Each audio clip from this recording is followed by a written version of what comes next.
This podcast is sponsored by nobody. Hey dudes, welcome to Splat from the Past, the LA 80s themed horror sci-fi show where things can get totally radical. Now today, I will be welcoming PJ Farley. PJ is the bass player for the classic 80s 90s metal band Trixter, and their first album celebrating its 35th anniversary this year. And we're going to reminisce that album, a little bit of Trixter history, and promote some upcoming concert dates for the band. And they're touring currently, and it's going to be great to have him on. I've wanted him on for a while now, and it's going to be great to have him finally. Also, rest in peace, Jeffrey Lewis Starr, the second, and in my opinion, the best Engelberg in the Bad News Bears sequels. Sadly, I was never able to connect with him for an interview. I did interview the first Engelberg, Gary Cavagnaro, years ago. But Jeffrey Lewis Starr, oh my God, he was so great. He could have grown up to become a huge star, I always felt. And also, rest in peace, Bobby Whitlock, keyboardist for Derek and the Dominoes and Eric Clapton's solo band. It's fucking sad. He was great. He was so great. So yeah, here is my interview with PJ Farley.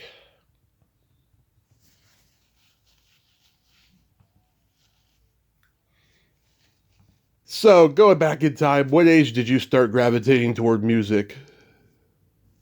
As, as far as back as I can remember, I was always banging on pots and pans and, listening to the Bay City Rollers and Kiss. And so I would say 6, 7. Mm-hmm. I mean, I started young. Did you have musicians in your family? No, not necessarily. My brother always had a guitar laying around a little bit, but I got a drum set. I think when I was maybe 9 years old, 8 or 9 years old, and that was I had the bug, like I said, from an early age, and I just kind of veered from there. I moved on to bass after drums. Yeah, what made you switch? I wanted to start a band with my friends in school, and everybody wanted to play drums, guitar, sing. I'm like, all right, well, who's going to play bass? Nobody was raising their hand. So I'm like, fine, screw it, I'll do it. And that worked out. Yeah, it sure did. Were there any bass players that influenced you? Yeah, I mean, I was a big Steve Harris fan growing up. I got into obviously Paul McCartney, Mm-hmm. Geddy Lee, Flea, and then I was influenced by some of the guys that you don't think of as standout players. Mm-hmm. Even like a Nikki Sixx from Motley Crue. Yeah. It was more about the subtlety and songwriting and attitude, Right. as opposed to licks and vocabulary. Yeah. Do you remember the first album you were given or you bought with your own money? I think the first album I bought my own money was maybe Love Gun. Oh, right. Awesome. Yeah. Yeah, that is so cool. Yeah, Love Gun's a great album. Oh yeah.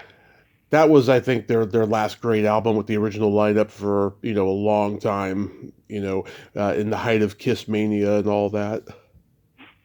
That was the Mecca for sure. Yeah. Do you remember the first concert you ever went to? Ozzy and Motley Crue, 1984. Wow. That's when Motley Crue was doing Shout at the Devil. Yep, on the Bark of the Moon tour with Ozzy. Wow. That's when Jake Lee was in the band. Mm-hmm. Yeah. God, that must have been fantastic. You just must have been just walking on air that night. Oh, I was over the moon. I'm barking at the moon and over the moon. Yeah. Oh, that's so cool. Yeah. So, like, when you played in your first band, like, what kind of covers did you do?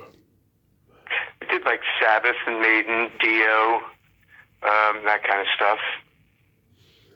Sabbath and Dio. Yeah, God, it's so sad that we lost both Ozzy and Dio now, and Yeah. Ozzy most recently. Did you ever meet him? I never met Ozzy. Oh, Can't believe it. Never met him. that's sad. Yeah. Did you guys? Met Dio though. Oh, you met Dio? Yeah. What was? Yeah. I heard he was just the nicest guy. Man, I heard that, and then I met him, and I confirmed it. Yeah. Just one of these guys that just really just made you feel not like you had to be honored to be in his presence, even though you were so honored. But he just had a way about him that made you feel very relaxed and just like one of the guys. Very very cool guy. Yeah, I don't know how a guy gets to that level of stardom and doesn't, get fucked up on drugs or anything like that. It's just the guy was straight and narrow. Yeah. Wow. Like the little Jack, like the little rum and coke. That's about it. I heard that about him. Yeah, he'd take a drink every now and then. Wow. Yeah. So, like, were you still in high school when you joined Trixter? Yeah, I was. I was just 16. And they had been together a while when you joined? They were together a good couple of years already, yeah. And I think it was 15. Because, I celebrated my 16th birthday with them. Yeah, is it true that they recorded an album with the original bassist Dougie C, but it never got released? It was a demo. It was a demo? Yeah, they did a demo tape. It wasn't like an indie label kind of album? Nope. Oh, okay. That's interesting. Where did they come up with the name Trixter? Do you know? It was a comic book character, and I think an old... The Flash? Was it the Flash Trixter? I don't know. I'm not a big comic book guy, but that sounds kind of familiar. Yeah, because that was what was on my mind. I was like, yeah, the Trixter reminds me of the Trixter from the Flash comic book. So yeah, most likely. There it is. And stuff. Yeah. So when you guys were playing like the Jersey rock scene, was Skid Row around? Yeah, they were. And Trixter and Skid Row were doing many shows together, even before I was in the band. And actually, Trixter played with Skid Row the night they got signed. And wow. Did a few shows after that, and then they took off. They took off pretty much soon after I joined the band, and I think we did maybe one show with them while I was in the band. And, yeah, they were off and running, and like, we'll see you guys. We're next. Yeah, that first album of theirs is a masterpiece. I mean, it took off like really, really fast when it came out. Sure did. So I can imagine before Skid Row got signed, I can imagine Sebastian was just as wild then as he is now. Kind of, sort of. He definitely grew into it a little bit more. Yeah. But yeah, he was always a high energy guy. A high energy guy. That's a great way of putting it. He was young. He was young back then too, as we were too. But he was very young. Yeah. So, can you believe it's been 35 years since Trixter put out their first album? Yeah, that's what my back tells me. Yeah. How? It's hard to believe because we always just feel like we're just getting started. Yeah. To realize we're sitting on decades now is pretty incredible. How long was it before MCA signed you guys when you joined the band? Man, it wasn't all that long. It was maybe a year and a half, 2 years, if that. Mm-hmm. A year and a half, maybe, yeah. Now, MCA at that same time, they also had signed Steelheart. You know, they recorded their debut album. Mark Ferrari's band Cold Sweat. Did you know those guys too? No, not really. Not at that point. We had met, the Steelheart guys later on, and same with Mark Ferrari and Cold Sweat. Yeah, and Jet Boy recorded Damnation around that same time too. Yeah. Mm-hmm. For MCA. Yeah, I've talked to Billy Rowe. He's a good guy. Yeah, Billy's great. Yeah, and I've talked to Mark Ferrari too. Mm. So when the album came out, did MCA not promote it correctly? They were not prepared. That's for sure. They did not have their distribution set up properly, and they were not prepared for this record to take off because we were on tour and going into the malls and the record stores, and they wouldn't have we'd be on Dial MTV and on MTV, they wouldn't have our records in the store. And not because they were sold out, because they just didn't have it. They didn't have product. And it was, it's a crying shame because we were starting to have a hit record and we had no way of selling it. So in some ways, I think that kind of hurt us in many ways. But yeah, the label definitely wasn't on top of their game. Yeah. We used to say that MCA stood for Music Cemetery of America. Yeah. Yeah, 1990 was like the last year for the so-called hair bands to have like a massive level of success with a debut album, like Slaughter that year did and Firehouse, But yeah, it always baffled me as to why you guys didn't. I mean, you guys, developed a cult following for sure, but like, yeah, that was always on my mind. Yeah, so like, did it disappoint you guys? Did it discourage you at all? Well, it frustrated us for sure because, we could have sold a lot more records, but hey, it was their money, their loss. Right. We weren't seeing any of that anyway, so, but, yeah, ultimately you want to sell as many records as you can.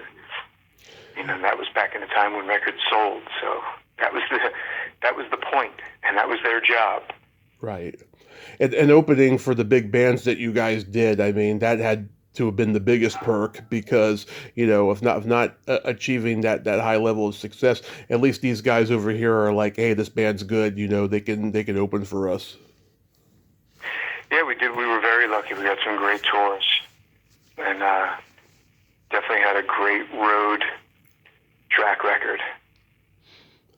The Give It To Me Good video, that looks like it was shot in a garage. Was it any of you guys' garages? The actual opening scene is Pete's mom's house, the garage door, the blue garage door, and then once the garage door opens and it cuts to the band, it's actually a rehearsal facility in New Jersey that we filmed that in. Oh, yeah. It's a very memorable video just by that garage backdrop alone, Yeah. And Pete sitting on that little stool there. You had a peace sign on your bass. Did you run into trouble with the guys from Enough's Enough? No, just on the contrary, very good friends of mine. Uh-huh. So it was a peace offering, if you will. But no, I think if anything, they rather enjoyed it. Okay, because I saw the video again recently and I hadn't noticed it before. I was like, "There's a peace sign on his bass. It looks like it's from Enough's Enough." That's hilarious. At that point, I was sticking anything to that bass. Oh yeah. Surrender is a great ballad. How the hell did that not become a #1 hit? Well, because we had the video on Dial MTV, and it was at #1 Yeah. on that video countdown, and then they took Dial MTV off the air. We were #1, and they were like, yeah, you know what, enough of this show, we're canceling it. Mm-hmm. And so the rotation of the video slowed down, and the popularity of the song slowed down. MTV was crucial at that point. And, you know, although the video was in heavy rotation, you know, you get it number one on MTV and down MTV. You know, it's a lot of great exposure, and it keeps, you know, your rotation up. And, you know, once they took that show off the air, it kind of stopped dictating what the popular videos were. Mm. You know, there was a stature when you were number one on down. You know, if you were on that top 10 countdown, you know, you were like, that was it. You were the video to watch and the song to listen to. And once that show went off the air, it's kind of leveled the playing field, if you will. Yeah. The song just kind of lost steam. Yeah, I do remember seeing it on MTV. I used to watch Headbangers Ball a lot during that time. Mm-hmm. Yeah, I mean, that video enough should have made the song go to number one on Billboard, but it is a great song. And Pete's voice has always been compared to John Bon Jovi. Were people telling you guys that at the time, that you guys were going to have hits because of that comparison? We used to get that a little bit, but I mean, I never saw it. I never really bought into that. I didn't think they were that similar. You know, I think we kind of got lumped into that, but you know, mm-hmm. I don't really know. I didn't buy into that theory. Okay. Did you have a favorite song on the album? I mean, Give It To Me Good was pretty, or a song like On and On. I mean, obviously Give It To Me Good for, I would say obvious reasons, but I mean, the song just, you know, there's a reason it was a hit. Mm-hmm. And those are the reasons why it's one of my favorite songs. Yeah, I like Line of Fire. That next to Surrender, I think those are two just powerhouse songs that are really, really good. Who came up with the artwork for the album cover? It was the art department at Mechanic Records. Actually, they decided to take a picture from the album cover shoot that we did, and they had the comic book idea, and they actually had Neil Adams, who used to do all the Spider-Man, I think, comic books. Yeah. And Marvel stuff. He was retired at the time, but he kind of came out of retirement, and he drew the album cover. So if you're a comic book fan, most comic book fans kind of geek out when they hear that. And I guess it ties along with Trixter, you know, where we got the name from. So that was all their idea. Yeah, the cover very much is comic booky, and it kind of reminds me of what eventually became Kiss's Psycho Circus cover, except that was a 3D cover, you know. Right, yeah. Yeah, I like that motif a lot. Yeah, going back to the touring, I mean, you guys got to open for Stryper, Don Dokken, Poison, Scorpions, Warrant, Firehouse, and Kiss. And you mentioned, you grew up listening to Kiss. Was it intimidating at all to be in the same arena with those guys? I wouldn't say intimidating, because for us getting Kiss tour, that was a dream come true, so we couldn't have been more excited. So we were very excited and ready for it, I should say. Were they complimentary to the Trixter sound? Were they complimentary to our sound? Yeah. Did they like you guys? I think they did. I mean, although it was a tough time because it was 1992. Mm-hmm. You know, bands like us were starting to lose our steam. And it wasn't cool to like bands like us anymore. Yeah. So they weren't exactly our cheerleaders on that tour, but, even before we toured with them, I know Gene was following our career and was, kind of a fan of ours, so to speak. I use the term loosely, but, he was very aware of us. We'd met him a number of times. He was very nice to us, even before we toured. But whether they were fans or complimentary, I don't really know. I didn't see much of it. Yeah, this was when they were on the Revenge tour. That was before they went back to doing the makeup again. Yep. Yeah, and I noticed you guys lately have been covering Rock and Roll All Night on this tour. How did that come about? We just like to end the tour, kind of sharing the stage with everyone who's out with us, and celebrating, putting a nice button on the show, and just sharing one last tune. And what better song to get everyone together than Rock and Roll All Night and Party Every Day, right? Yeah, absolutely. And how about the Scorpions guys? Like, were they cool? The best. Yeah. So cool. A band of that stature, just so nice to us, respectful, and treated us great. It was such a great tour. So that was really an honor and eye-opening to be around a band like that and see how they treated us, as opposed to, you go in with this, legendary band that could have been nothing but, douches to a new young band like us, and they were complete opposite. So that was like our first real taste of, we had toured with Poison for a short stint right before that, and they were awesome to us as well, but we figured maybe that was a fluke. But then we got out there with Scorpions, and they were so cool to us. It was an honor. I've seen Scorpions live. They kick ass, those guys. Yeah. They do a lot That's of another thing. They were just great night after night. Yeah, they do a lot of great songs in their set too. In 1994, you guys did the Undercovers album, and I love that version you guys did of Dirty Deeds Done Dirt Cheap, which you sing on. Do you guys ever do that one to this day?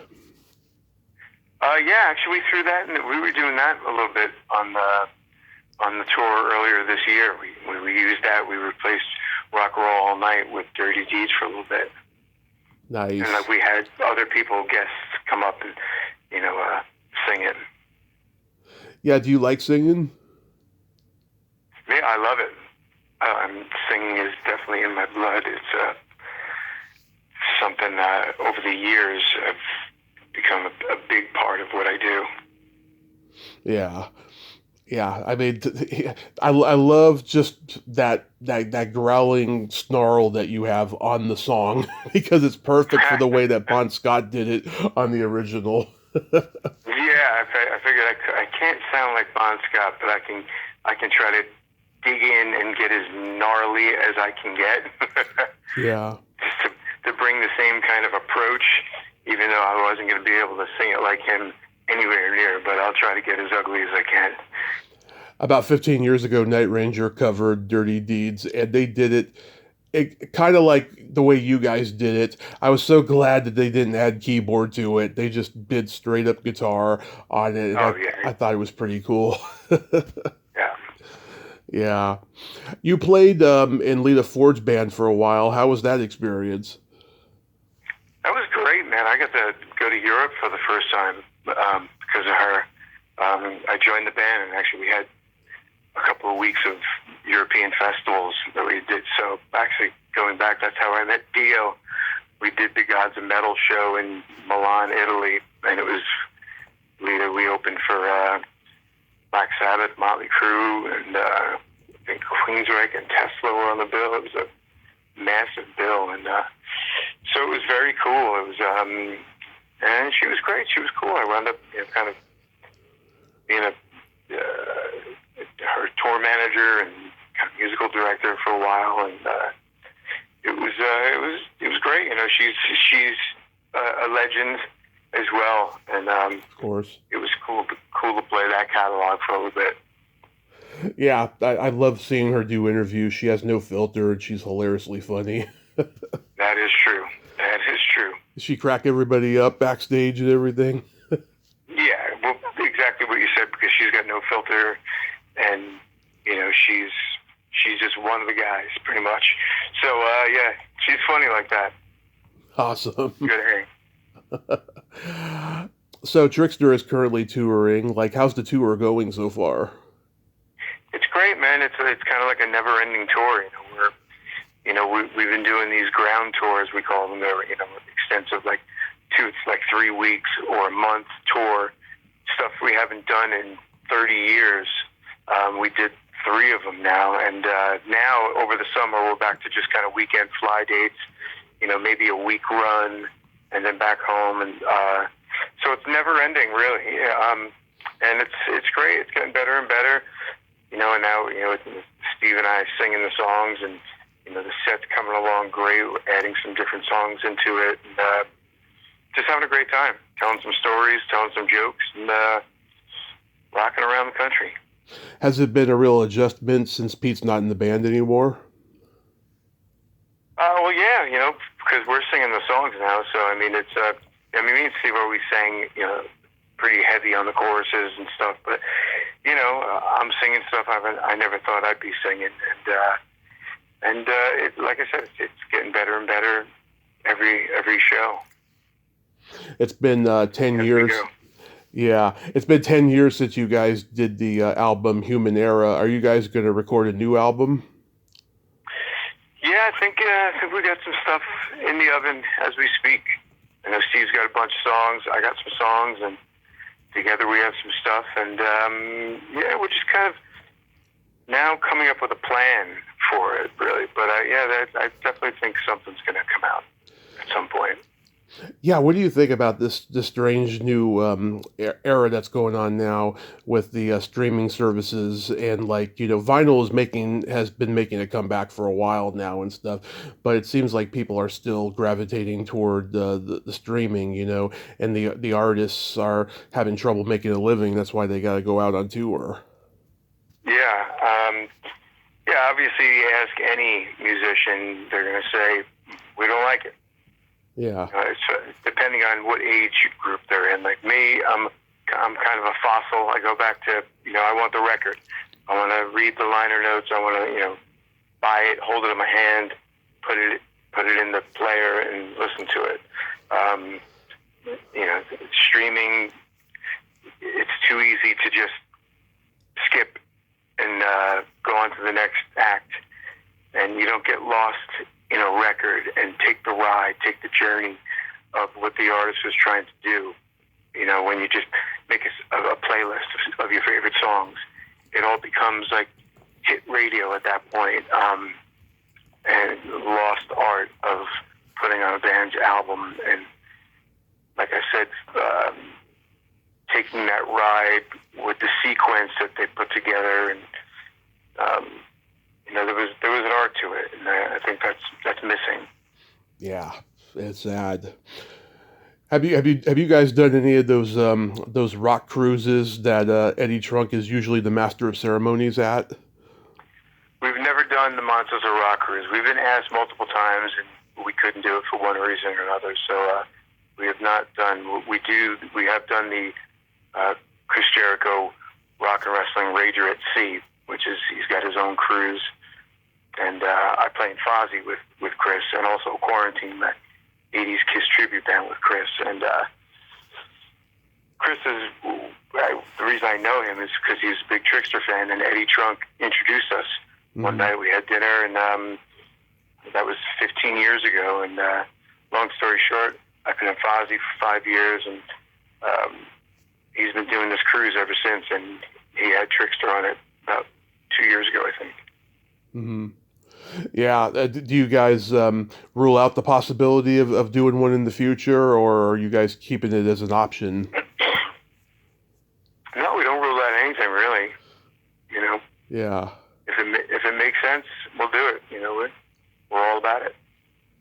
I know, because when I look at these lineups, I'm like, oh my God, I wish I could afford that. I mean, my whole childhood of 80s hard rock and metal, just in one weekend or whatever. It's one-stop shopping. Yeah. Yeah, it's so fantastic.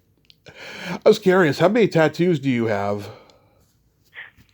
Well, I have one arm that's sleeved, so that's one big tattoo. So, mm-hmm. I mean, if you count that as one, and I have another tattoo on my other arm that's it's not sleeved, but it's one long tattoo.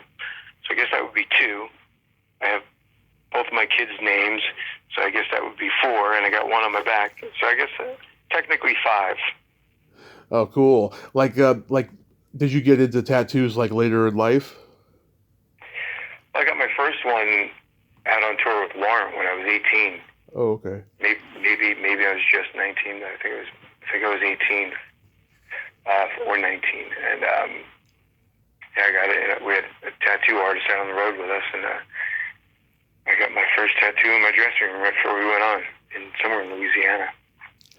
Yeah, tattoo artwork has evolved so much that when you see certain guys with certain tattoos, you could tell that was done in like the 70s or the 80s, or one that was done just recently, you know? Right. You know, because they're not all, because they used to be just like green, you know, now they're just like different colors, mostly dark colors and stuff. Yeah, the whole tattoo world is completely changed. So tonight, you guys are at the Epic Event Center in Green Bay, Wisconsin, and Thursday you're at the Collective Encore in Columbia, Maryland. And have you guys been in those places before? Yes, I've been here at Epic Event Center live. I've been here many times. I was actually just here about 2 months ago or 3 months ago with Fozzy, and it's one of my favorite things. So it's a great room, and the Collective Steve played over the M3 weekend. Him and Pete Evitt from Brett Michaels' band did a kind of an acoustic set there. That's how we wound up playing there this time around, because Nice. we have a hometown show this Friday in Clifton, New Jersey, a place called Dingbats, and so it's a local place for us. Dingbats. And we decided to put a show the day before, That's kind so, of warm it up. And so we've been to that place before too. So, but no, Collective is going to be new for Trixter, let's say. that's so awesome. People can go to the website for tickets. Are they sold out, or are they still available? No, they're still available. Awesome, awesome. Well, PJ, I hope you have a great rest of the tour, man, and I thank you so much for coming on today. All right, Tommy, thanks for having me, man. I appreciate it. Absolutely. Rock on. Bye-bye. Bye-bye. Well, there you have it. PJ Farley. Ain't he a cool dude? Oh my God. I just love that him and Trixter are still rocking on all these years later, and that they're going to keep on, keep on. Oh man, I can't wait till they do the new record. That's going to be so awesome. It's going to be sad without Pete, but hey, I know it's going to be fantastic. Well, until next time, this is Tommy Throwback Kovac saying there's no shame in living in the past because the present sucks. Later, dudes.